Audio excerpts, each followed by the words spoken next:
Agnes Bragadóttir og Sigurður G. Guðjónsson eru búin að koma sér fyrir og eru í startholum til þess að takast á eins og venjulega á miðvikudögum. Við gerum það eftir örstutta stund. Fyrst ætlum við að fara yfir brokkgenga sögu FL Group Stoða en þar var gerð húsleit í gær og skattrannsóknarstjóri hefur óskað eftir gögnum fyrir síðustu 3 ár. Guðný Helga Herbertsdóttir skoðaði málið. Nafni flugleiða var breytt í FL Group þann 10. mars árið 2005.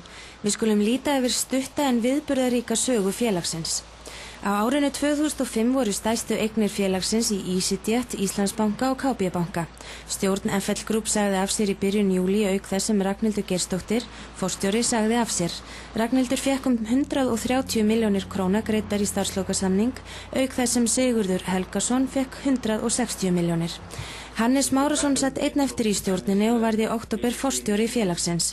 Jón Ásgeir Jóhannesson, Þorsteinn M. Jónsson og Magnús Ármann settust þá í stjórn.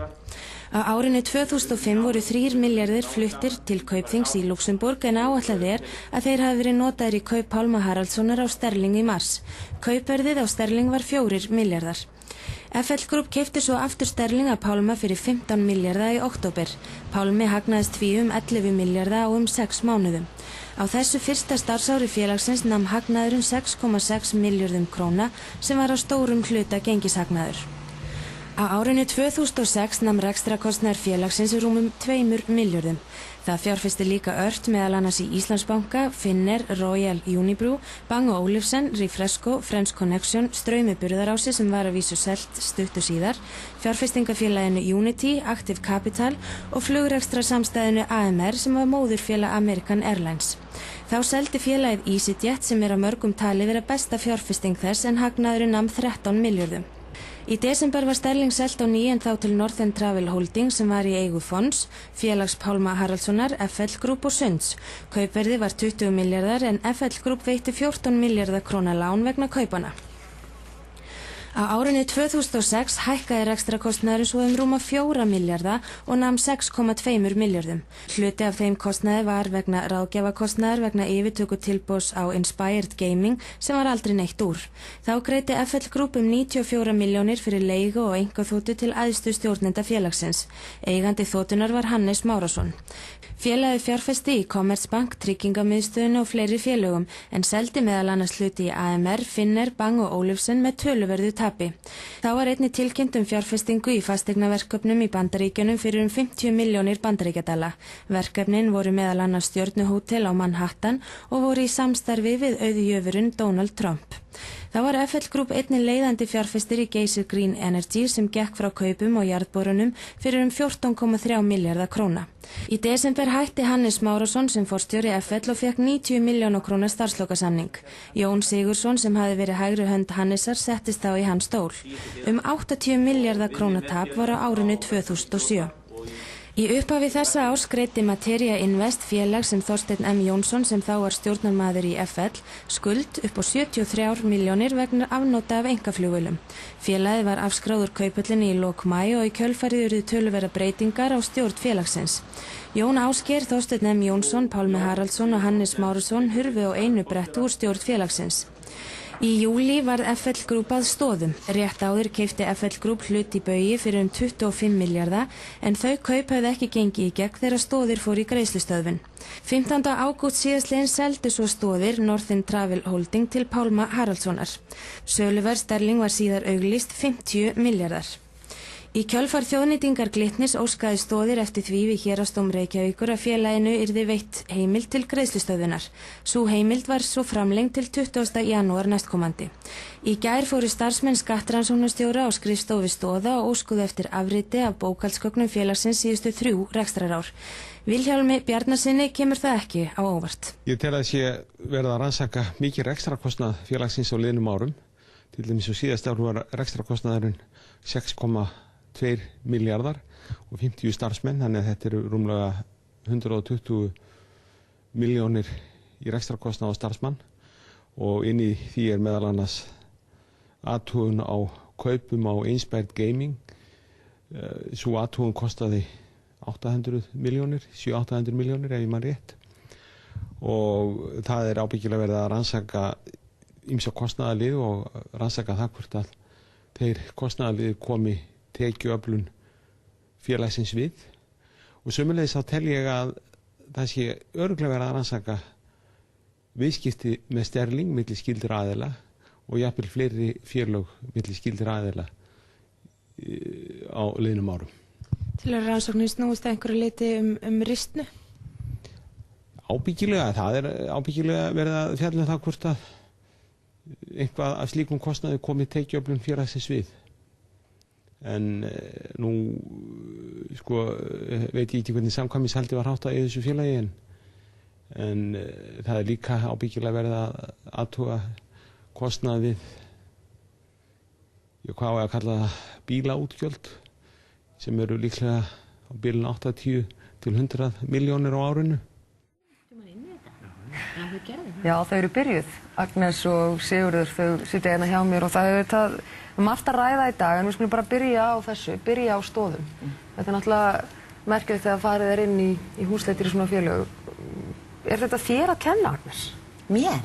Já, það varst þú sem skrifaði þessa grein á sunnudaginn milljarðana 3 sem að Hannes Márásson átti að hafa lánað til að kaupa sterling, lánað Pálma í Fons. Ég náttúrulega til í að taka á mig alls konar sakir en ég á ekki heiðurinn að þessari húsrannsókn vegna þess að það kom nú fram bara strax í gærkvöldi að þeir hafa verið að undirbúa sig hjá skattrannsóknarstjóra í tæpt hálft ár og mér finnst þeir bara hafa farið ótrúlega seint af stað vegna þess að þegar að þessar tölur voru upplýstar fyrir tæpu ári síðan þá var náttúrulega bara alveg ljóst að þarna var maðkur í missinu og þeir hefðu átt að rjúka til strax þá og skoða þetta.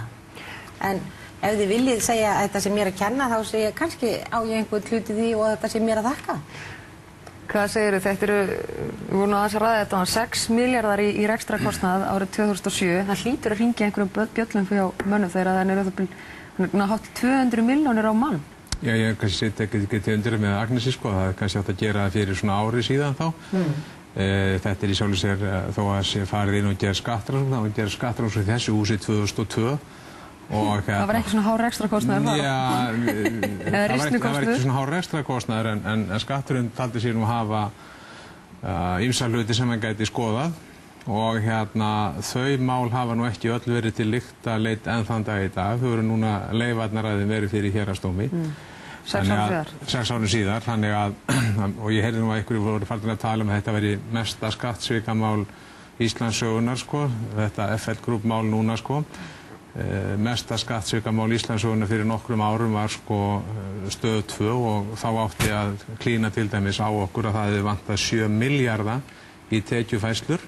Býtu starfsögðu ekki Jón Ólafsson heiðrinum að næsta, er það ekki líka fyrir dómstólunum? Það tengdist allt saman, þannig að svona rannsóknir er auðvitað bara eðlilega. Skatturinn hefur heimildi til þess að spyrjast fyrir alla skapaðans hluti og skatturinn hefur heimildi til þess að ná í öllu gögn sem hann vill ná í. Er það með því að segja að það þurfi ekki að vera neitt að finna þarna misjafnt? Nei, þú mátt alveg örugglega finna eitthvað misjafnt. Það er bara liggur í hlutarnir eðli. Það er ekki að bóka einn veitingahúsreikning vitlausan eða þá einhverjir starfsmenn hafa fengið einhverja ristnu sem ekki verið talin fram sko, eins og var talið hér á stöðu 2 og er talið í fjölda herbergjum. Þarna 6,2 milljarðar króna í rekstrakostnað fyrir 1 ár. Þetta er náttúrulega svo galið að það tekur ekki nokkur galið. Og það hefur ekkert með eitt veitingahús að gera eða einhverja vanfærða ristnu. Ég er ekkert að mæla sér bót, ég held bara að þetta sé ekki svona stórfrétt eins og menn vilja vera að láta sko. Að það skatturinn sé að gera skatturinn á að vera að gera skatturinn alla daga. Já, já. Ég meina rannsóknin er ekkert stórmál í sjálfu sér, ég er alveg sammála því, en væntanlega verður eitthvað mál sem að kemur út úr þessari rannsókn. Alveg klárlega. Mér finnst þið svona eiginlega að taka þessu bæði af nokkru jafnaðargeði, sérstaklega þú, Agnes, með þessa grein sem þú skrifaðir í Mogganum helgina og Gunnar Smári reyndar þá þessi grein sem að fjalla nú aðalega um Jón og Smárana. Já. Og Gunnar Smári svaraði þessari grein þó það tengst náttúrulega ekki stóðum neitt en samt sem hann varði svolítið reiður og skrifaði greina svo aðra sem að fjallaði aðalega þá kom menn sem að Agnes segði að þeir ætti að gera. Já, mér fannst þetta svolítið flott hjá Gunnari Smára og ég hafði mjög gaman að því að lesa hana því að mér finnst það nú mjög lipur penni þó að seint verður við sammála. Hann fer náttúrulega svolítið billegar leiðir í svargrein 1 og svargrein 2. Þú segir það, nú er þetta kannski útskýrað fyrir fólki sem hefur ekki lesið grein. Já, come on. útskýra fyrir fólki, hann talar ennþá eins og svona litli saklusi drengurinn sem stóð á hliðarlínunni. Já, þú vilt meina þessi útrásarvíkingur? Auðvitað er hann útrásarvíkingur. Hann er ekkert annað, en ég meina hann er ekki einn af þeim stóru, en hann var bullandi þáttakandi og viðurkennir það að vísu í grein 2 sem er í blaðinu í dag og svo boðar hann grein 3 á morgun, þannig að mér finnst þetta nú alveg stórkostlegt að ég skuli geta vakið svona viðbrögð með einum litlum saklusum pistli í sunnudagsmokka að það kalli bara á 3 heilar stórar greinar. Er þetta ekki svolítið flóða? Það er gott fyrir mokkan. Það er gott fyrir okkur. Frýrpenni, Gunnar Smári frýrpenni í mokkan. Já, hefði áður verið dýrpenni? Já, væntanlega. Og var mjög dýrpenni fyrir þetta fyrirtæki til dæmis. Já, einmitt, sem sumir vilja meina það. Er þetta ekki upplýsa leyndarmál? Nei, ég menna, hann lítur að hafa verið dýrpenni fyrir þetta fyrirtæki. Til þess að skrifa undir samninga og svona annað slíkt, já. En hvað finnst ykkur enn eitt stórt með þetta? Þessi vika er einhvern veginn vaðandi í málum. Hvað með Bjarna Harðar og þennan failpost sem að sendi nú á alla fjölmiðla? Hvað finnst þér, Agnes, fjölmiðlamanneskinn? Ég er nú búin að þekkja Bjarna í bráðum 30 ár. Við unnum saman á tímanum í eldgamla daga, þá var hann í flókaskóm og lopasokkum og mér fannst hann alveg ótrúlega skemmtilegur og frumlegur sveitastrákur og bráðklár. En þarna fékk hann slíkt búmerang í hausinn tilbaka þegar hann ákvað að beita þessum vinnubröðum að ég bara segi flott hjá Bjarna að vera ekkert að ströggla. Hann gerði sig grein fyrir því að hann var sjálfur búinn að eyðileggja allt sitt trúnaðartraust og þá þýddi ekkert að vera að ströggla af því að trúnaðartraustið sem hann hefur það er væntanlega frá kjósendum hans og þegar kjósendur hans sjá þessi vinnubrögð þá geta þeir auðvitað ekki treyst manninum og þá bara fer hann og mér finnst það flott hjá Bjarna. Já, ég get alveg tekið undir það, mér finnst það bara gott hjá Bjarna að sýna að hann er þá allavega maður til að taka ákvörðun og axla ábyrgð. Það hefur ekki verið mikið það í þinginu eða hjá stjórnvöldum og hérna... Nú kannski ekki margir orðið upplýsir að kannski öðrum eins feila að reyna svona vandlega að stinga samflokksmann sinn og samþingmann í bakið. Nei. Það er alveg talandi gömlu góðu hnífasettin framsókn. Þetta er fyrsta skipti sem að það sannast svona alveg skýrlega en þessar sögur hafa alltaf verið í gangi og einhvers staðar er jú verið að planta sögum alltaf til fjölmiðla. Það menn alltaf að reyna að koma höggju og andstæðingan í pólitíkin, og það er ekki að tala með margar stjórnmálamenn. En ég sem fjölmiðlamaður, ég vil nú bara ráðleggja þeim heilt sem að hugleiða svona vinnubröð að skella sér á tölvunámskeið áður en þeir bara stunda þetta. En mér finnst þið svo sammála því að hafi meira sér að tala eitthvað saman um það hvernig þið kemur klætt í dag. Þú bleikur ból og þú með bleikt bindi. Nei, það var ekki eitt samkomulega. Þetta var ekkert ólöglegt samráð. Það er bara þannig í samfélaginu í dag að það er ekki hægt að deila marga hluti en það var þá eitt sem vakti athygli mína í gær. Ég var að hlusta á fréttirnar og heyrði þá endur af ræðu Illuga Gunnarssonar og Ágústs Ólafs Ágústssonar á einhverjum iðnófundi. Og svo sá ég frétt það að það væri búið að kalla bankastjóra ríkisbankana og formenn bankaráðsherra á fundi einhverjar nefndar í Alþingi. Á föstudaginn, já. Á föstudaginn, þessir menn ætti að upplýsa það hver lánaði Jóni Ásgeiri peninga til þess að kaupa 365. Langar þið ekki að vita? Nei, veistu það kannski? Mér langar ekkert að vita. Mér langar að vita. Nei, það liggur náttúrulega fyrir, það er bankaleynd og þeir get ekki brotið bankaleynd. Það er náttúrulega bara bankaleynd. Í öðru stagi er þetta ekki hlutverk Alþingis að rannsaka það hvernig mönnum eru lánaði peninga. Ef þetta eru vinnubrögðin sem að fara að tíðkast á Íslandi í dag, þá er hérna ekki hægt að stunda atvinnurekstur. Við erum komin sko verra. Þetta er verra en var fyrir 1980. Ég hef stórkostlegar áhyggjur af þessu því ég sigur því svo gjörsamlega sammála. Sko, ég var að segja þetta. Og þessi viðskiptanefnd Alþingis, hún getur ekki gert þetta. Ég meina, auðvitað eru þeir forvitnir eins og þarna við öll heim. Það er mjög skiljanlegt, það er ekki til að vita þetta. En það er ekkert fyrir einhverja tilviljun að hér ríkir bankaleynd og sá sem verður uppvísað því að brjóta bankaleynd, hann getur átt yfir höfði sér 2 ára fangelsi. Kannski vitum við bara ekki að því að það liggi fyrir frumvarpið það allir njóti bankaleyndar nema Jón Ásgeir. Það geti verið sko, en ég meina að Illugi gæti alveg eins farið að óska eftir rannsókn því hverjir sátu í sjóðum Glitnis sko, stjórnuðu þar. Það væri mjög fróðlegt fyrir almenning að vita það og hvernig var ákveðið að fjárfesta í þeim sjóðum sko. Það satt hann sjálfur í stjórn. En ég vil nú taka upp hanskan fyrir vinn minn þarna Illuga vegna þess að ég veit að hann satt í stjórninni og hún var, sjóðurinn var 150 milljarðar þegar hann kom inn í stjórnina snemma á þessu ári. Það var strax farið að taka til að hann var 100 milljarðar, það var búið að minnka hann þriðjung, sjóðinn. En hvers vegna skildi sjóðurinn hafa getað borgað svona mikið út, veistu það? Það er hægt að klína því á mann sem er nýkominn inn og fyrir að beita sig fyrir því að það sé tekið til. er ekki nýkominn inn, hann er náttúrulega jafn ábyrgur allir aðrir, en það var vegna þess að ríkið lagði þessum sjóði sérstaklega til peninga eftir að búa lokun. Sjóði 9? Og hverjir stóðunum fyrir því að Glitnir fengi peninga inn í sjóðina? Það voru fjármálaráðherra og forsætisráðherra þegar sjóðunum voru lokaðir. Hvað lögðu þeir inn í sjóði? Ríkið lagði Glitni til peninga til þess að geta keypt út ónýtar kröfur úr sjóðum. Hvað mikla peninga? Það lagði fram 11 milljarða. Og það náttúrulega hefur engin rætt um þetta. Nei, þegar sjóðunum voru lokaðir þá krafðist ríkið þess að sjóðurinn yrði opnaður og ríkið lagði til 11 milljarða til þess að kaupa 22 milljarða ónýtum kröfur. Ég meina, veistu þetta? Ég veit þetta. Og þetta er eitthvað sem að ríkið hefur ekki gert í sambærilegum sjóði? Það hefur ekki gert í aðra sjóði. Og veistu af hverju þessi banki fekk þessa sérmeðferð? Vegna þess að ríkið taldi sig vera orðinn hluthafi bankann á þessum tíma og kunni ekki við það að sjóður sem þingmaður væri lokaður. Heldur þetta sé eina ástæðan? Þetta er eina skýringin. Ég held að Illugi hljóti bara svari svo sjálfur að því ég kann ekki skýringu á þessu, en ég vissum hún er röng, þín skýring. Ég bara veit þetta.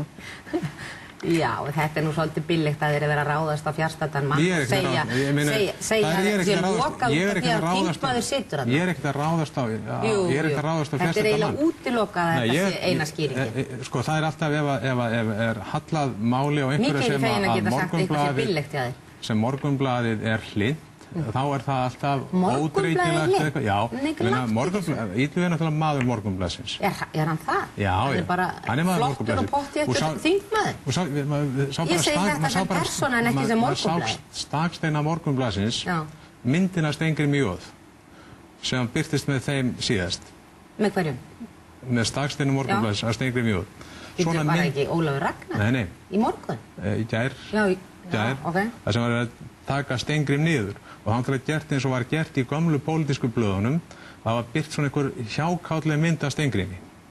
Þetta var svona svipað og var alltaf gert í Þjóðviljanum og Tímanum og Mogganum í gamla daga á kalda stríðinu. Menn eru komnir á Mogganum, menn komnir í þetta stríð, sko. Heyrðu, þetta var svo skondin og skemmtileg mynd af Steingrími þar sem hann er skælbrósandi en ekki svona eins og Egill Skallagrímsson alltaf þetta bros í mínum huga. Og með ygli svipin, hann var bara brosmildur og flottur. Ég þarf sannlega að fá mér sterkari gleru en mér fannst Steingrímur bara flottur á þessari mynd. Já, það verður greinilega að vera matsatriði. Getum við lokið þess að tala aðeins um Davíð og það að hann hafi hótað Sigurði Einarssyni því að taka niður bankann eins og hann sagði í markanum hjá Bjarni Inga á laugardaginn. Eins og Sigurður Einarsson sagði, sem á að vera tilvitnun í 2 manna tal. Ég get ekki kommenterað á það. Ég verð að hafa það þannig þegar menn fara með í loftið einkasamtöl og ákveða að eitthvað hafi verið svona eða hinsegin, þá verða þeir bara að standa við það. En hversu langt geta menn í svona opinberri stöðu farið með það að eiga einkasamtölu menn svona mikla hluti eins og það að hóta þeim því að taka niður banka ef þeir fara að gera upp í öðrum gjaldmiðli? Heyrðu, mér finnst þetta bara að vera svo yfirgengileg staðhæfing að ég tel ekki að hún fái staðist og ég er bara sannfærð um það að einhvern tímann kemur að því að blessaður seðlabankastjórinn sem við höfum ekkert heyrt í svolítið langan tíma. Allir þessi ekki allt Sigur að kenna, því að þið voru að kenna mér Gunnar Smára. Það er sennilega Sigur að kenna að hann mun örugglega svara þessu. Já, Sigurður, hvað er það? En ég ætla ekki að svara fyrir hann. Ég veit ekki, ég held að hins vegar það væri tímabært að hann léti að störfum. Ég ljúti þín og einu sinni enn. Loks legg ég til að Karþagó verði lögð í eyði, sagði Sigurður G. Guðjónsson einu sinni enn. Já, það er það. Við þurftum eiginlega bara að koma inn á þetta því við heldum hún nánast gleypt í síðast, var það ekki? Jú. Við höldum áfram í næstu viku. Kærar þakkir fyrir komin á Bæði 2.